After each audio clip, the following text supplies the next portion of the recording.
Hello friends, welcome to our channel. तो friends, आज की इस वीडियो में हम बात करेंगे हमारी एनटीए यूजीसी नेट पेपर 1 2021 से रिलेटेड जो मॉक टेस्ट सीरीज़ है उसके मॉक टेस्ट 73 के बारे में। फ्रेंड्स, इस वीडियो में हम बात करने वाले हैं आईसीटी से रिलेटेड 15 एमसीक्यूज़ को, जहां पर वीडियो का फॉर्मेट आप सब जानती हैं। तो हम डायरेक्ट अपने फर्स्ट क्वेश्चन पर चलते हैं, जहाँ पर आज का हमारा पहला क्वेश्चन है, what is the extension of N Android app. यानी कि इनमें से एंड्रॉयड ऐप के लिए एक्सटेंशन क्या है।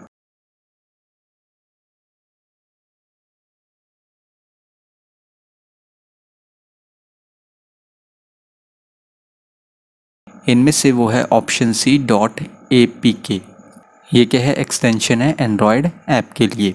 और एंड्रॉयड पैकेज क्या है, एक पैकेज फाइल फॉर्मेट है जिसका यूज़ किया जाता है एंड्रॉयड ऑपरेटिंग सिस्टम द्वारा, जिसमें शामिल है मोबाइल ऐप्स।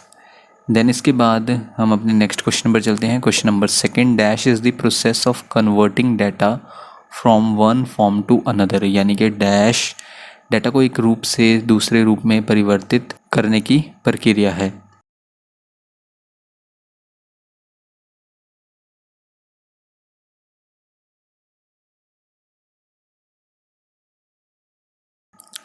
इनमें से वो प्रक्रिया है, वो प्रोसेस है ऑप्शन बी इनकोडिंग। इनकोडिंग क्या है, प्रोसेस है कन्वर्ट करने का डाटा को एक फॉर्म से अनदर फॉर्म में। सो इस क्वेश्चन का करेक्ट आंसर है ऑप्शन बी इनकोडिंग। इसके अलावा कई प्रकार के इनकोडिंग भी हैं जिसमें शामिल है, जैसे कि इमेज इनकोडिंग, ऑडियो और वीडियो इनकोडिंग और कैरेक्टर इनकोडिंग। देन इसके बाद क्वेश्चन नंबर थर्ड है, what is the term used for hardware और software that has been announced but have not been released और have missed its release date by a significant amount of time. यानी कि hardware या software के लिए उपयोग किए जाने वाला शब्द क्या है जिसकी घोषणा की गई है लेकिन जारी नहीं किया गया है, या महत्वपूर्ण समय से इसकी रिलीज की तारीख चूक गई है।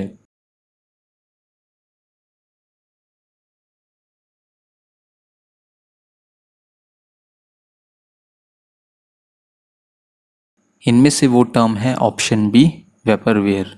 ये वो टर्म है जिसका यूज़ किया जाता है हार्डवेयर और सॉफ्टवेयर के लिए जिस सॉफ्टवेयर या हार्डवेयर को अभी अनाउंस नहीं किया गया है या फिर उसे रिलीज़ नहीं किया गया है, उसे क्या कहेंगे, वेपरवेयर। इन शॉर्ट आप कह सकते हो कि कोई सॉफ्टवेयर या फिर हार्डवेयर जिसे एडवर्टाइज तो किया गया है लेकिन वो अभी अवेलेबल नहीं है खरीदने के लिए।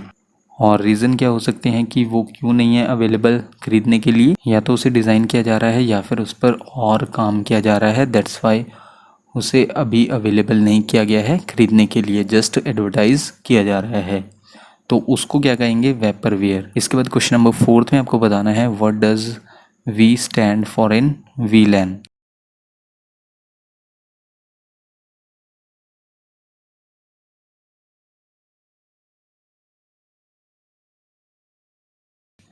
वीलैन में वी स्टैंड करता है ऑप्शन डी वर्चुअल के लिए, यानी कि virtual local area network is the correct answer for this question. Question number fifth है, which of the following is not a version of Windows operating system. यानी कि निम्न में से कौन विंडोज़ ऑपरेटिंग सिस्टम का संस्करण नहीं है।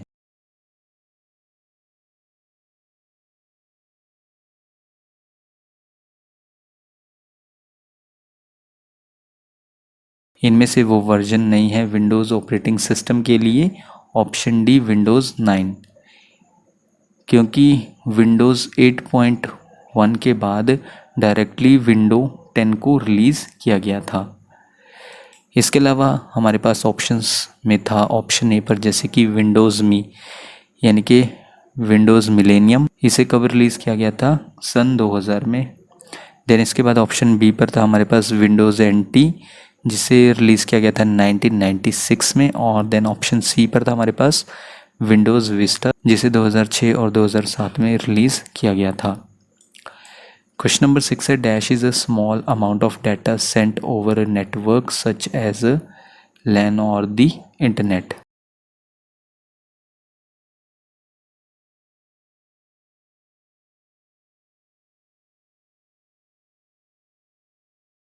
इनमें से वो है ऑप्शन बी पैकेट। पैकेट क्या है, स्मॉल अमाउंट ऑफ डाटा है जिसे भेजा गया है किसी नेटवर्क पर, जैसे कि लोकल एरिया नेटवर्क या फिर इंटरनेट पर। लोकल एरिया नेटवर्क भी आपको पता होना चाहिए क्या होता है, ग्रुप होता है कंप्यूटर्स का जो कनेक्टेड होते हैं, किसके साथ, एक दूसरे के साथ कनेक्ट होते हैं स्मॉल प्लेसेस में, जैसे कि वो प्लेस हो सकते हैं school, hospital, apartment etcetera. Question number 7 में आपको बताना है what does T stands for in XSLT।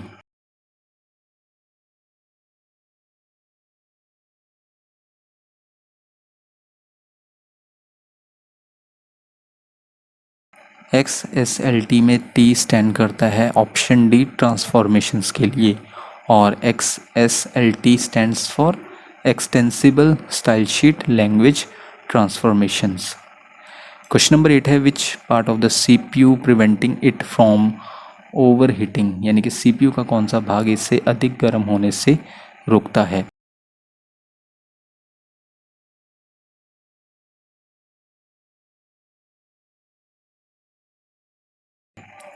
इनमें से वो है option D heat sink. CPU का पार्ट है जो रोकता है ओवर हीटिंग से। हीट सिंक क्या है, एक डिवाइस है जैसे कि फ़ैन यानी कि पंखा या कोई और मैकेनिज़्म हो सकता है रिड्यूस करने के लिए हार्डवेयर कंपोनेंट के टेम्परेचर को, जैसे कि प्रोसेसर। इसके बाद क्वेश्चन नंबर 9 है dash is a processor designed to handle graphics operations, यानी कि डैश एक प्रोसेसर है जिसे ग्राफिक्स संचालन को संभालने के लिए डिज़ाइन किया गया है।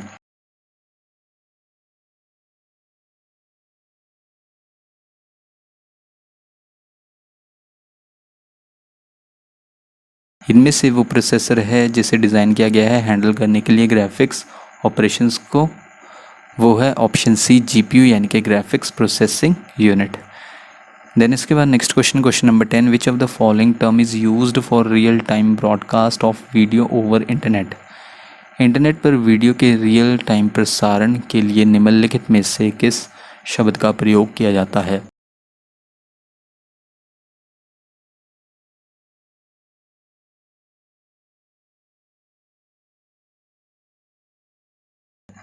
इनमें से वो टर्म है ऑप्शन बी लाइव स्ट्रीमिंग, जिसका यूज़ किया जाता है वीडियो के रियल टाइम ब्रॉडकास्ट के लिए इंटरनेट पर।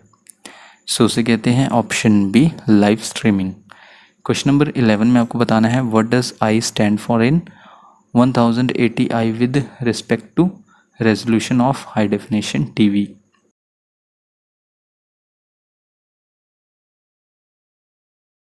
डिस्प्ले रेजोल्यूशन में 1080 के साथ जो आई है उसका फुल फॉर्म है ऑप्शन डी इंटरलेस्ड। सो इस क्वेश्चन का करेक्ट आंसर हुआ ऑप्शन डी। क्वेश्चन नंबर 12 है which of the following is used to transfer data inside a computer और बिटवीन कंप्यूटर्स, यानी कि कंप्यूटर के अंदर या कंप्यूटर के बीच डाटा ट्रांसफ़र करने के लिए निम्न में से किसका उपयोग किया जाता है।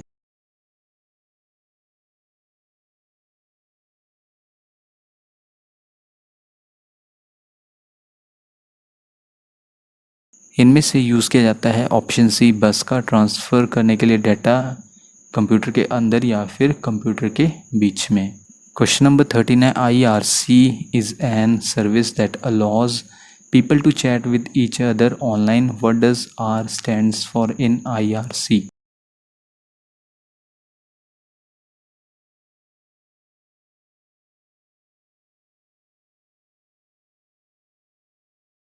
IRC में R स्टैंड करता है ऑप्शन सी रिले के लिए, और जबकि IRC का फुल फॉर्म क्या है, internet relay chat. Internet relay chat क्या है, सर्विस है जो अनुमति देती है लोगों को चैट करने के लिए एक दूसरे के साथ ऑनलाइन। इसके अलावा इंटरनेट रिले चैट एक एप्लीकेशन लेयर प्रोटोकॉल है जो सुविधाजनक बनाता है, फैसिलिटेट करता है कम्युनिकेशन को, किस फॉर्म में, टेक्स्ट फॉर्म में। और इंटरनेट रिले चैट क्या है, चैट सिस्टम है इंटरनेट पर, या फिर इंटरनेट रिले चैट एक प्रोटोकॉल है रियल टाइम जो टेक्स्ट मैसेजिंग होता है, किसके बीच में, इंटरनेट जो कनेक्टेड कंप्यूटर्स होते हैं, जिसे क्रिएट किया गया था 1988 में। और इसका मेनली यूज़ किया जाता है, मुख्य तौर पर उपयोग किया जाता है ग्रुप डिस्कशन के लिए चैट रूम्स में, और उन चैट रूम्स को क्या कहा जाता है, चैनल्स कहा जाता है उन चैट रूम्स को। पीपल जो हैं अराउंड द वर्ल्ड यूज़ कर सकते हैं और कन्वर्सेशन कर सकते हैं एक साथ। इसके अलावा internet relay chat internet application है दैट वॉज डेवलप्ड बाय, किसके द्वारा विकसित किया गया था, जैको ओकेरियन द्वारा फिनलैंड में। देन इसके बाद नेक्स्ट क्वेश्चन है question number 14, a passcode is a dash sequence used to authenticate a user on a computer और इलेक्ट्रॉनिक डिवाइस, यानी कि पासकोड एक डैश अनुक्रम है जिसका उपयोग किसी उपयोगकर्ता को कंप्यूटर या इलेक्ट्रॉनिक डिवाइस पर प्रमाणित करने के लिए किया जाता है।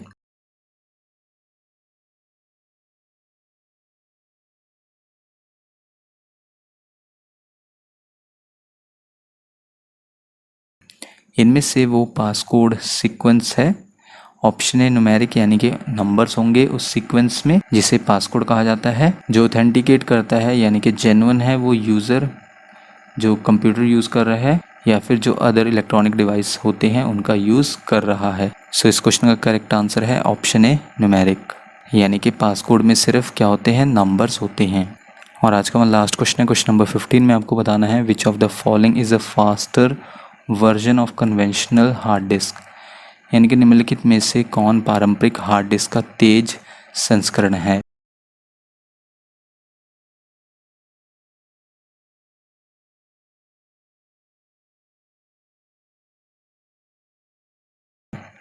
इनमें से फास्टर वर्जन है किसका, जो कन्वेंशनल हार्ड डिस्क है उनका फास्टर वर्जन है ऑप्शन बी एसएसडी, यानी कि सॉलिड स्टेट ड्राइव, जहाँ पर सॉलिड स्टेट ड्राइव्स ने रिप्लेस किया है किसे, जो हार्ड डिस्क है उसको रिप्लेस भी किया है। तो फ्रेंड्स ये थी हमारी आज की वीडियो। आप हमें इसी वीडियो के नीचे कमेंट करके बता सकते हैं कि आपने टोटल क्वेश्चंस यानी कि 15 क्वेश्चंस में से कितने क्वेश्चंस को करेक्ट मार्क किया। नेक्स्ट वीडियो आपको जल्दी चैनल पर मिल जाएगी। So thank you friends for watching this video.